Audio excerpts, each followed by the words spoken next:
ang ating third update. Panoorin niyo po yung first update natin at second update dito sa kamatis na sobrang daming magbunga at the same time sobrang ganda ng presyon mga idol. Alamin po natin mga idol at i-check po natin paano ito siya ang diskarte, bakit kitang kita na napakarami ang bunga ng mga kamatis. Yan, pasok tayo dito with paring Jomar, naghahawak ng camera natin. Tingnan niyo po muna Yan ang mga idol Yan, grabe.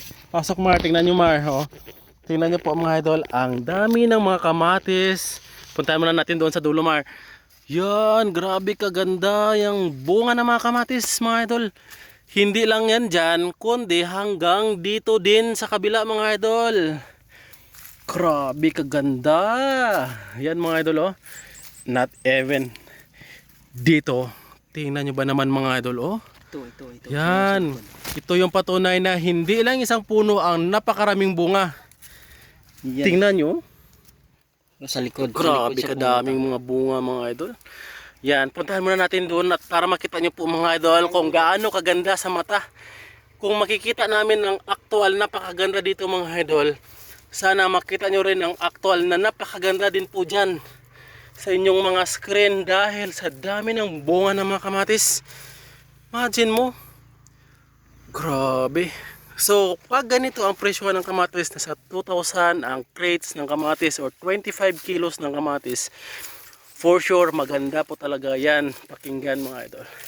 And shout out sa owner, Bro Japet! Apple mga idol. Apple na mga idol Pero pag tinignan na sa malayo, parang grapes lang ang mga kamatis. Grabe. Grabe bro, no? Anong pakiramdam na maraming bunga ang kamatis na bagsak ang presyo versus maraming bunga ang kamatis na mahal ang presyo? Mas maganda yung pakiramdam pag maraming bunga ang kamatis tapos mahal ang presyo. Tapos kung maraming bunga ang kamatis, bagsak ang presyo, pati yung shoulder natin bagsak. Pupo mo na bro, para makita niya Yan, paano mo yan pinarami bro? Simple lang. Yung saktong pag-alaga lang yung ina-apply natin para maging maganda rin yung epekto ng bunga ng ating kamatis. Ayan, hawak mo na Mar. Yan dito. Dahil mga idol, meron din po siyang punuan sa ilalim na napakaraming magbunga. Pero dito is parang 2 to 3 feet ko lang. Pero almost same lang ba bro ang bigay nilang bunga, yung mga matataas na kamatis? Opo, tayo Mar. Yes, na kamatis versus dito? Same lang po yung pagbigay niya ng bunga. Ang advantage ng mababa ng pandak na kamatis is hindi masyadong magastos sa pesticide at saka fungicide. Samantala kung mataas yung kamatis natin, masyadong magastos yan.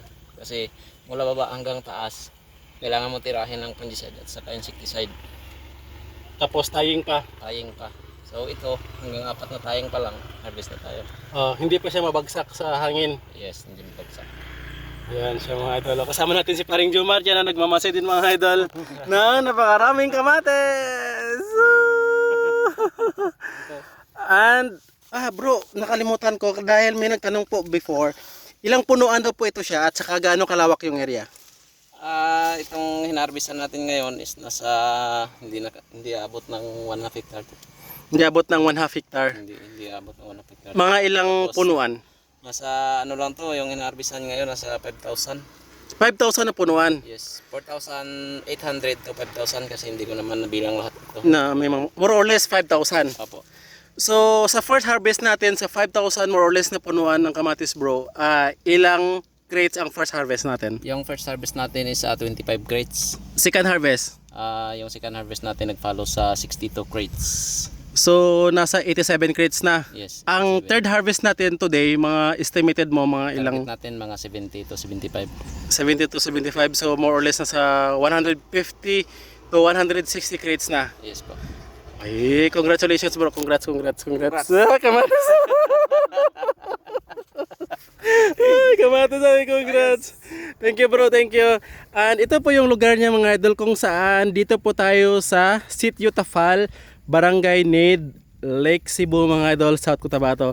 Yan, daan po yan dyan. Ito yung kulang-kulang na 1/2 hectare, 5,000 more or less na punuan ng kamatis. Yan, siyempre dahil kasama natin si Paring Jomar, pag expert po sa kamatis mga idol, siyempre alam talaga nila kung ano yung mga pangmalakasang diskarte na ginawa. Tama ba, Mar? Siyempre, Sige. mapapansin natin yan, makikita natin dun sa mga nauna kasama natin yung magkakamatis. Ayan. So dito, Mar, forward tayo doon, Mar, sa pinakauna. Dito kasi may nakita tayo dito na ginawa niya na yun yung dapat gawin. Ayun, sa mga nagkakamatis farming mga idol, kung gusto nyo po ang ganito mga idol, yan, pwede nyo pong ma-apply yung mga diskarte ni Bro Japet mga idol. Nasa second week na po ata na-upload ko po ang full video sa YouTube mga idol, kung saan isa sa mga na-disclose po ni Bro Japet dito is yung mga herbicides, pesticides, fungicides, at foliar fertilizer na Fast Grow mga idol ang kanyang ginawa dito at saka pinag-apply. So Fast Grow mga idol ha, ilagay ko po sa comment section sa mga bibili ng Fast Grow Shopee link, ilalagay ko po mga idol. Yes, Mar. Ito kasi ito yung mga una na ginawa nila. Yung nag-produce na siya ng bunga kasi ito para mapalaki natin yung bunga. Dito ako din. Sige dyan. Sige dyan. Para mapalaki nila yung bunga. Maliban sa nag-apply tayo ng sapat na fertilizer, may ginagawa yan dito, sacrifice or yung pruning. Yan, may tinatanggal yan sila dito na mga dahon. Ginagawa nila ito pag pag nagsisimula na sila mag-harvest para yung mga nutrients akyat dito sa bunga. And then nung nagsimula itong magbunga, may ginagawa silang sakripisyo dito. Ito. Napapansin tayo. Ito kasi sa dahon. Mapapansin mo pag sa dahon kasi yan siya. Yung manala ito. Ito. Yan. Yan yun sa dahon. Okay. Ito, nodes yan para sa bunga. So, ito kagaya nito. So, ang dito kasi, maliliit na yan siya dito ng kagaya niyang, hindi na siya gaanong, yung bunga dito, same na dito na ito. Yan. So, ang ginawa nila, so ito, dugtong yan sa dyan. Sige daw, sample sa daw. ibang nandito yan siya. Ito, yan kagaya nito. Mayroon yan siyang pinagmulan. Pero same na ito ang mangyayari. Meron yan ditong nodes na nagpo-produce ng ganito.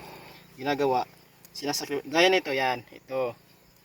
May nodes na konti na lang yung bunga. So sinasacrifice na lang siya para yung mga dulong bunga na medyo makita natin na possible siya lumaki. Mapupunta doon. Yun yung lumaki kaya lahat ng bunga malalaki. Naging uniform siya. Tsaka saktong pagbibigay ng nutrients. Ayan siya mga idol. So, sabi nga po ni Bro Japet, ang nutrients baba. Ito, nag-apply po sila ng Dufos 14-14-14. Tapos may urea at saka 16-20. Yan, ito na po yun siya. Even nagbubunga mga idol. Ay, nag-apply siguro mga 2 days ago, no? 2 days ago siya nag-apply. Kasi ito kailangan na to na maraming, pag ganito na marami na yung bunga, nakita natin positive na siya, marami ng bunga.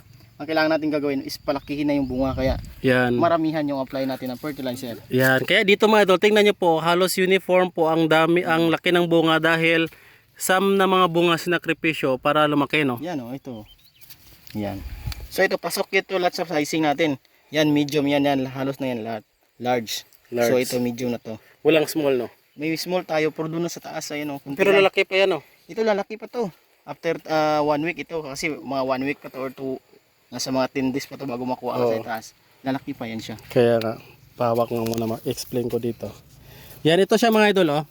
Yan, ito, ang sabi ni Paring Jomar, may isang sanga dito na sinakripisyo para ang mostly na mga bunga dito is lalaki. Tama? At ito, large, ito lang yung magiging medium. Kadalasan kasi sa nangyayari dun sa mga ibang nagkakamatis, ito nagiging medium na tong dalawa, ito small na. Yon, ito pa large, medium, small siguro or magiging ito medium pa yan. Ito na magiging small ito. Yan. Ito na magiging small. So ito medium pa. Yan itong dalawang to. Medium, isa yung wala small. tayong Ayan sila, halos yan large. At sa sanga na to mga idol, meron pa siyang dugtong dito sa kabila. Tingnan nyo. Bilangin natin kung Ito, ilan. tingnan, bilangin mo Mar. 2, 4, 6, 7, 10, 14, 18. So 20. So 20 na-maximize talaga yung yung isang sanga ng kamatis na 20 ang laman. So sa 20 na to, siguro mga nasa 1 kilo na. Ito, mahigit na 1 kilo yan. Mahigit na. Mahigit na 1 kilo yan. So isang ano lang yan, tingnan nyo yung punuan niya Maro, tingnan nyo yung punuan nyo. Ayan ito yung Ito yung punuan. punuan. Yung maliit lang Hindi, ito. punuan ng sanga. Yan. Yan. After that, nagsanga ulit siya. Nagsanga Ito siya, naman. meron na naman to. Ito, yan. Ito, hanggang walang katapusan. Ang dami, no? Tingnan niyo mga idol, oh. Sa dami ng bunga na yan, mga idol. Nakakalola. Napakaganda tingnan. Yan, dyan ka Kaya ang ginawa, ito din ginagawa nila. Sinasabit to kasi pag hindi mo to sinabit, mapuputol to. Sayang na, hindi na to lalaki yung bunga sa... Sige. Pag naputol na, pag na ganito na, so may hinog na siya, wala na ganong nutrients. Kung ano na yung size na naabutan nito, yan na yan.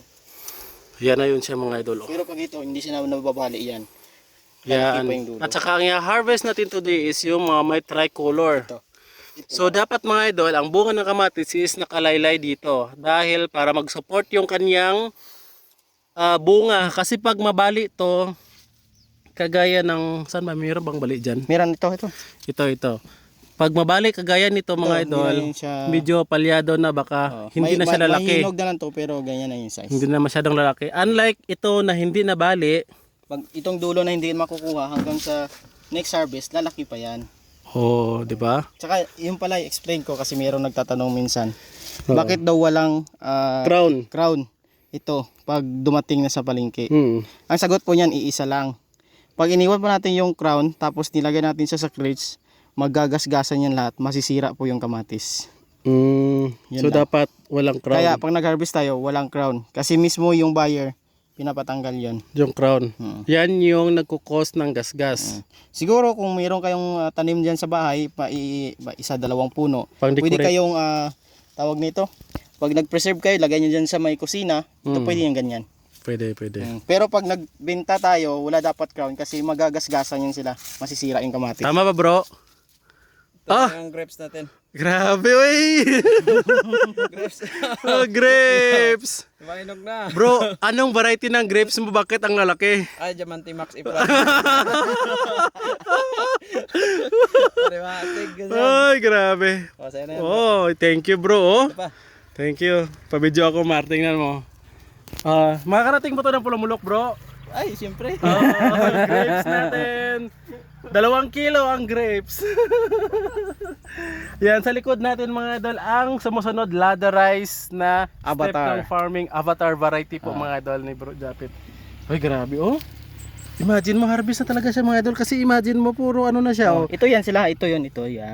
Parang mga ganyan no. Kung yung tawag yan, doon sa mga ibang lugar kasi, yung buyer is nagde-demand na ito yung kulay, tanggal talaga to lahat. Sabi, pwede ako magpa-picture kaya. Ang ganda po siya mga idol. Dahil siyempre, ito pag nasa 2 kilo po ito siya, and ang kilo po ng kamatis is nasa 100 to 150 sa palengke, 300 pesos or 200 pesos yung binigay sa atin. No? Sabi, pero dito sa farm, siyempre pag nasa farm, banto sawa ka lang. Hindi, Dito, malulula ka sa... Malulula ka. Imagine mo mga idol, kung ganito kaganda parati at saka maganda ang presyon, for sure every harvest ang isang farmer is excited. So I think wala pong chance na yung iba kasi hindi naman kasi needs talaga like bigas itong kamatis, so okay lang siya magmahal. Pero kung magmura naman siya, lugi naman yung mga farmer. At saka pag nagmura, even ibibigay mo, hindi naman pinapansin na kasi nga minsan ginagraba lang yung kamatis. Pero pag nagmahal like kagaya nito, maganda po yung ngiti ng mga farmer talaga mga idol. Hi! So punta tayo sa ibang dito sa taas siguro. Sa isang linya pa sa taas para makita po ninyo mga idol kung gaano talaga karami. Dito tayo sa taas. Yan, taas. Dito tayo mga idol. Dito na naman tayo pasok.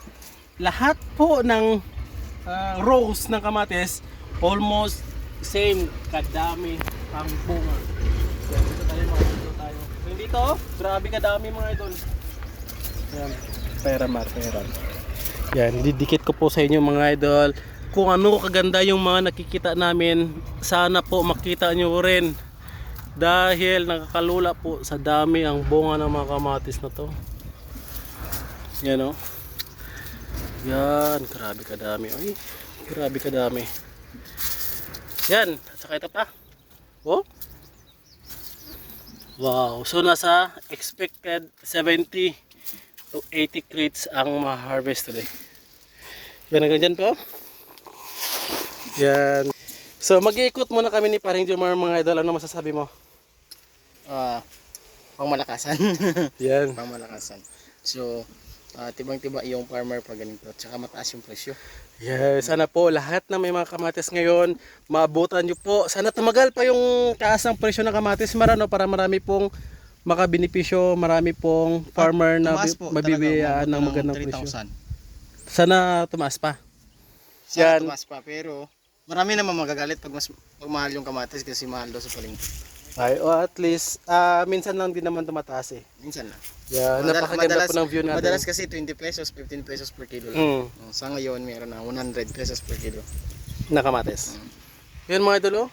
Napakaganda po sa likod natin. Yan, maraming salamat po mga idol. Sana po lahat ng farmer is maganda yung pasok ng 2026 po sa atin. Kasi I think ang palayal, I think halos lahat ng crops mahal. Maliban sa siling pansigang ni Paring Jomar, 25 lang. Sana expect natin sana next week. Tataas. Mataas din yan, Pero mura din talaga kasi nag-update ako. Yung ibang mga crops like vine crops, mura talaga. Yun, So yung kamatis at salad tsaka yung labuyo, napakamahal. yun lang. Yan, maraming salamat mga idol. Muli yan dito sa Sitio Tafal, sa farm ni Bro Japet Alba. Happy farming mga idol! Bye-bye!